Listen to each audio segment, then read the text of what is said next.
meleklerin bile gıpta ettiği, daha dünyada yaşarken cennet ile müjdelenen 10 sahabenin hayatı, Mehmet Yıldız'ın kaleminden. Asr-ı saadette doğan on binlerce yıldız var. Ama onlar Resulullah'ın semasında parlayan ilk yıldızlar. Sıddıkiyet makamının sahibi Hazreti Ebubekir, adaletiyle bütün insanlığa örnek şahsiyet Hazreti Ömer, iki nur sahibi, meleklerin bile haya ettiği insan Hazreti Osman, ilim şehrinin kapısı, savaş meydanlarının güneşi Hazreti Ali. İşte onlar daha dünyada yaşarken cennet ile müjdelendiler. Sa'd bin Ebi Vakkas, Ebu Ubeyde bin Cerrah, Abdurrahman bin Avf, Talha bin Ubeydullah, Zübeyir bin Avvam, Said bin Zeyd.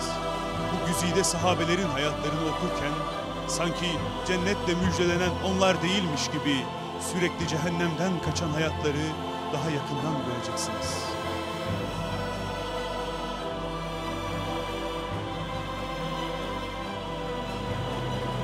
En yakın kitap mağazasından, kitapyurdu.com'dan veya mybedestan.com'dan sipariş verebilirsiniz.